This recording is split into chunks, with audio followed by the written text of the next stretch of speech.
नमस्कार दोस्तों, हिंदुस्तान उदय YouTube platform पे आपका बहुत बहुत स्वागत है। मैं हूं प्रदीप डबास। दोस्तों, कांग्रेस आला कमान के खिलाफ ईडी की कार्रवाई के बाद पूरी कांग्रेस सड़कों पर दिखाई दी। कल पूरे देश में कांग्रेस ने प्रदर्शन किया, लेकिन हरियाणा में वही देखने को मिला जिसकी उम्मीद की जा रही थी। हरियाणा कांग्रेस यहां भी फाड़ों में बटी हुई दिखाई दी। एक प्रदर्शन कल हुआ, कुमारी शैलजा उस प्रदर्शन में शामिल थी और उनके साथ 3 विधायक उस प्रदर्शन में शामिल थे।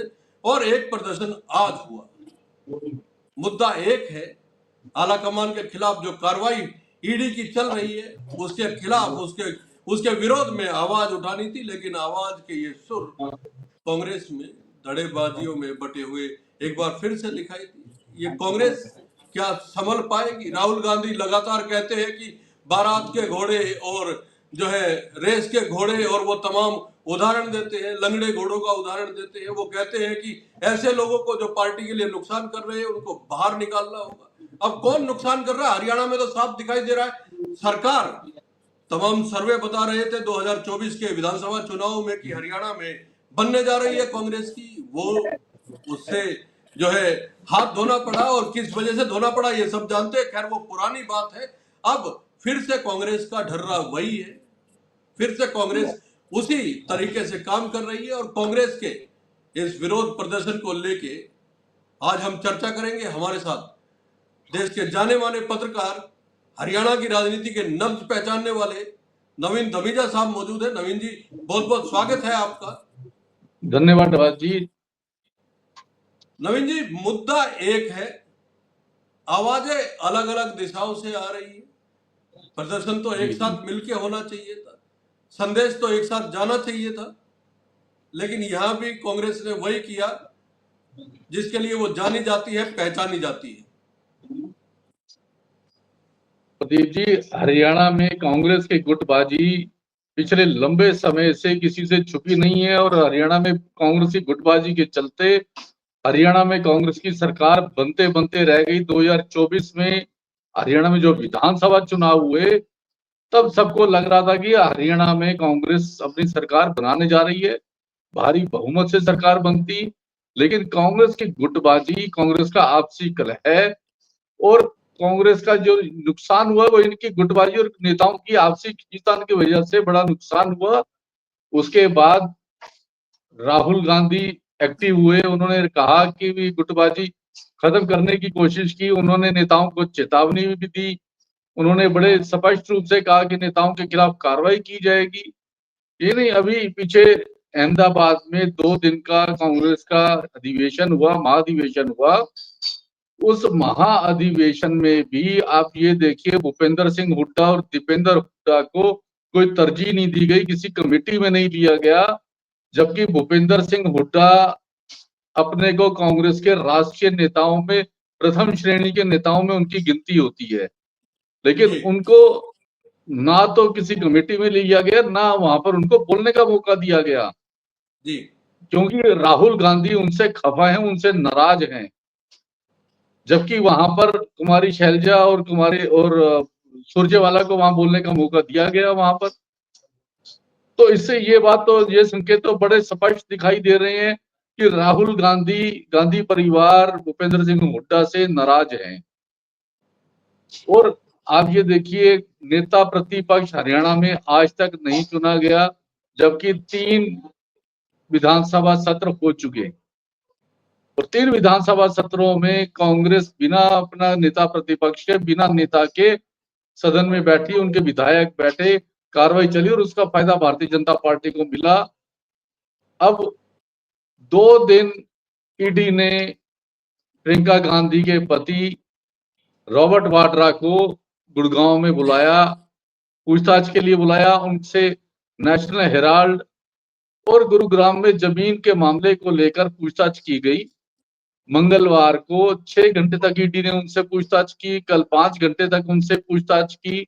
वो पैदल ईडी के कार्यालय में गए और प्रियंका गांधी कल उनके साथ गई, जो कि उनके यहाँ पे वेटिंग रूम में बैठी रही। जी। और कांग्रेस के नेता, कांग्रेस के कार्यकर्ता सारे देश में कल इसके विरोध में धरना प्रदर्शन करते रहे। जी।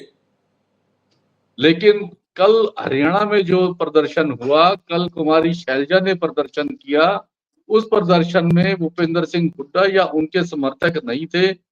कुमारी शैलजा के 3 विधायक जो उनके समर्थक हैं, वो उनके साथ उस प्रदर्शन में शामिल थे। जी कुमारी शैलजा ने कहा कि भारतीय जनता पार्टी की सरकार तानाशाही रवैया अपना रही है, ईडी का दुरुपयोग कर रही है, राहुल और सोनिया के खिलाफ जो चार्जशीट दाखिल की गई है वो गलत है। उन्होंने कहा ये लड़ाई सिर्फ राहुल गांधी या सोनिया गांधी की नहीं है, ये लड़ाई सच और झूठ की लड़ाई है। आवाज को दबाने, उन्होंने कहा कि भारतीय जनता पार्टी ईडी के सहारे उनकी आवाज को दबाने की कोशिश की जा रही है, लेकिन आवाज दबने नहीं दी जाएगी। उन्होंने कहा राजनीतिक भावना से प्रेरित इसका ये कार्रवाई है। उन्होंने भारतीय जनता पार्टी की सरकार को तानाशाही सरकार का तमगा दिया। उन्होंने कहा कि कांग्रेस उनकी हर चुनौती को स्वीकार करेगी, कांग्रेस शांत नहीं बैठेगी।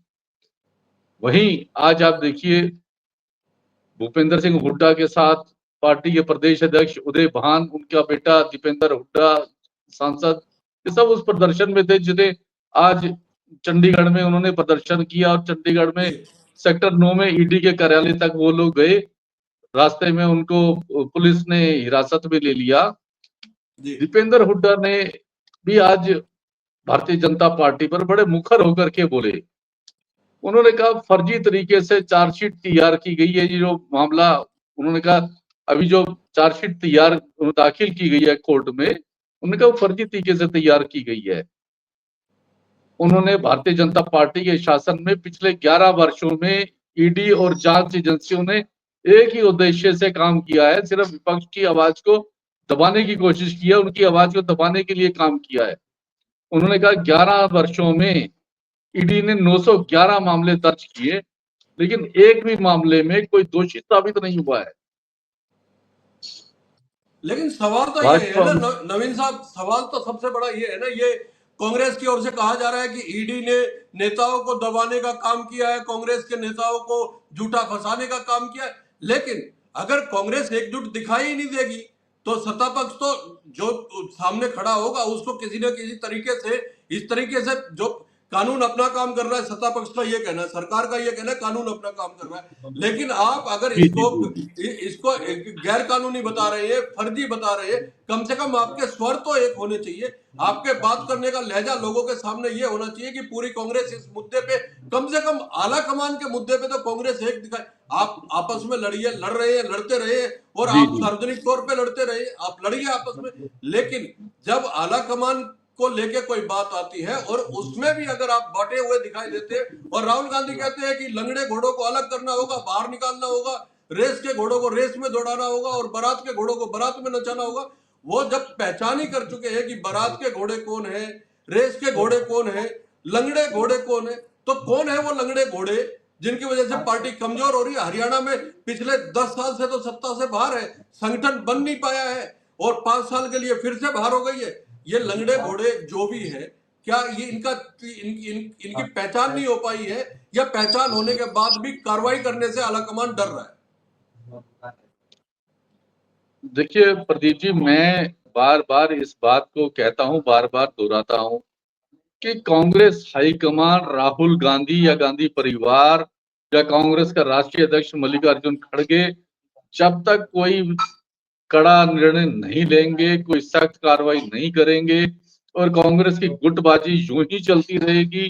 कांग्रेस अपना संगठन खड़ा नहीं कर पा रही है गुटबाजी के चलते। 10-11 सालों में जी हरियाणा सहित कई प्रदेशों में कांग्रेस कमजोर होती चली गई। हर प्रदेश में, देश में कांग्रेस की सरकार नहीं बन पाई, तो इसी वजह से नहीं बन पाई क्योंकि इनके जब संगठन ही दूसरे प्रदेशों में नहीं है, हरियाणा में नहीं है, तो सरकार कैसे बनेगी? कौन सा कार्यकर्ता इनके साथ चुनाव लड़ेगा? अगर ये किसी कैंडिडेट को टिकट दे देते हैं, उस कैंडिडेट के साथ, उस उम्मीदवार के साथ वो टीम नहीं है काम करने वाली। जब जी संगठन नहीं है, टीम नहीं है, कार्यकर्ता नहीं है, तो उसका चुनाव कौन संभालेगा, कौन लड़ेगा?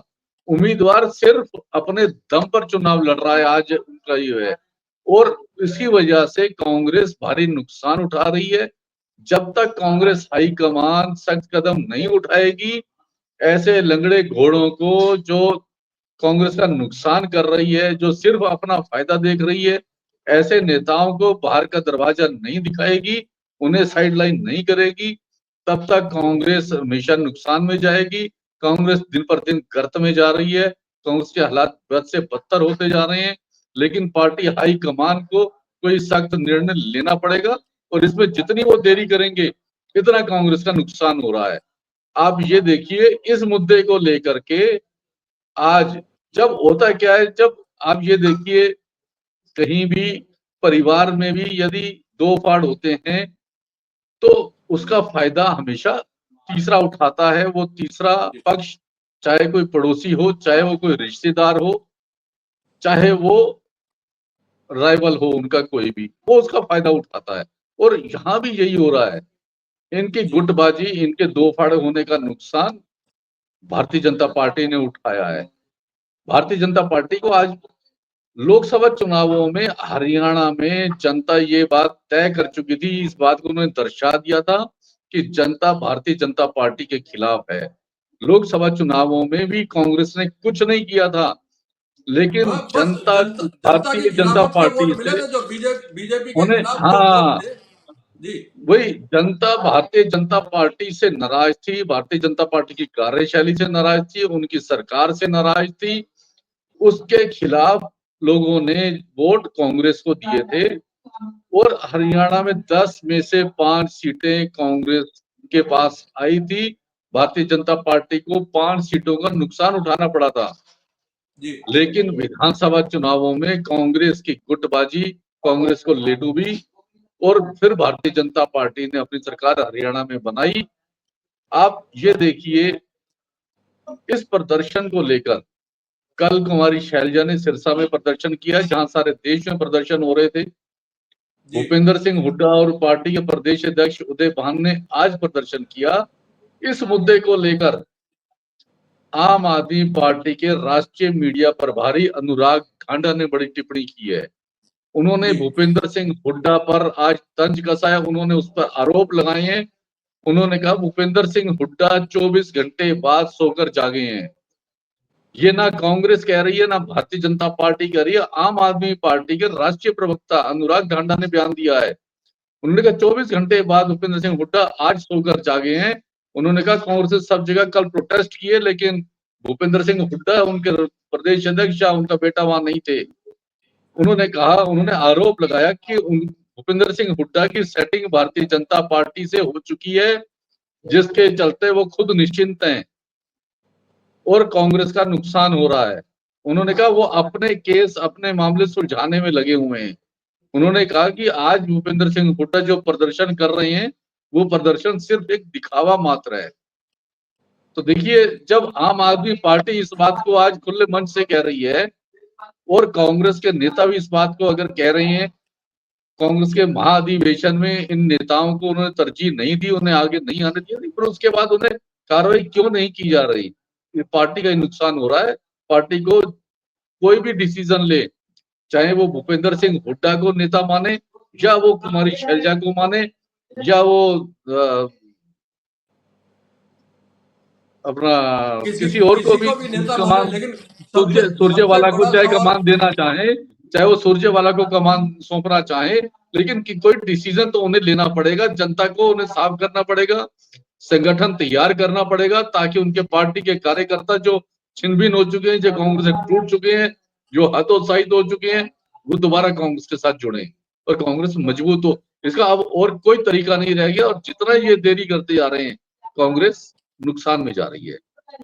लेकिन सबसे बड़ा सवाल तो यही है कि क्या आलाकमान ने मान लिया है कि हरियाणा में भूपेंद्र सिंह हुड्डा से बड़ा नेता इस समय कांग्रेस के पास नहीं है, इसीलिए भूपेंद्र सिंह हुड्डा जब नेता प्रतिपक्ष के चयन की बात आती है तो अपने समर्थक विधायकों की बैठक बुला लेते हैं। भूपेंद्र सिंह हुड्डा जो है, उन पे यह आरोप लगता है, दूसरे नेता आरोप लगाते हैं कि वो संगठन तैयार नहीं होने दे रहे हैं। उनके नेता आरोप लगाते हैं कांग्रेस पार्टी के कि जो है पूरी कांग्रेस को वो अपने काबू में रखना चाहते हैं। जब पहचान हो ही चुकी है, अगर कांग्रेस आला कमान ये जान ही चुका है, उसके बावजूद अगर भूपेंद्र सिंह हुड्डा ये सारी चीजें कर रहे हैं, तो इसकी वजह क्या है? क्या क्या आला कमान नतमस्तक हो चुका है, आला कमान सरेंडर कर चुका है हुड्डा के सामने?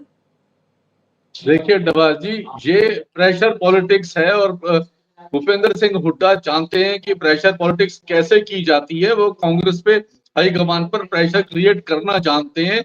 उन्हें पता है कि जब वो विधायक दल की बैठक बुलाएंगे तो ज्यादातर विधायक आज उनके साथ हैं, क्योंकि उन्होंने उनके समर्थकों को हरियाणा में टिकटें दी गई थी।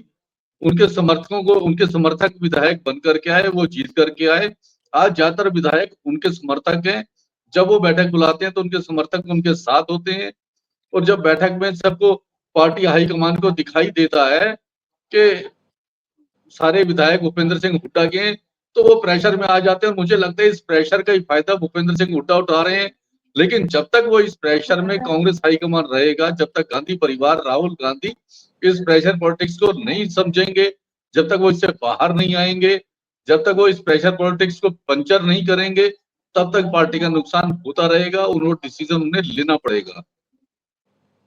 जी, प्रेशर पॉलिटिक्स को पंचर करना जरूरी है, वरना इस तरह के अलग अलग प्रदर्शन होते रहेंगे। और हरियाणा कांग्रेस के तो शायद किस्मत में लिखा जा चुका है, जो जो दल गुटबाजी इसकी इसके नियति बन चुकी है, हम ये कहें हरियाणा कांग्रेस के लिए। और फिर वो चाहे आला कमान से जुड़ा हुआ मसला ही क्यों ना हो, आपस में नेता भिड़ते हैं खूब पार्टियों में, हमने देखे एक दूसरे के सामने अपना रसूख बनाए रखने के लिए, वर्चस्व बड़ा करने के लिए नेता एक दूसरे के सामने खड़े हो जाते हैं। अलग अलग पार्टियों में भी देखा है, कांग्रेस में तो लगातार होता रहा है।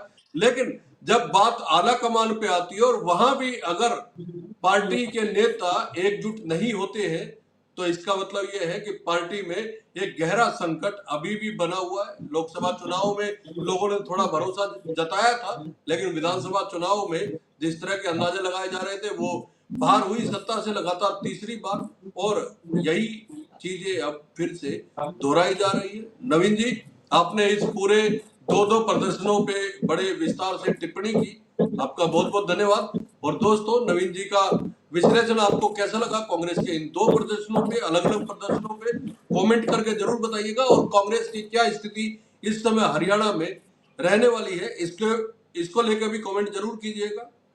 बहुत बहुत धन्यवाद, नमस्कार, धन्यवाद, नवीन जी। नमस्कार डबा जी, नमस्कार, धन्यवाद।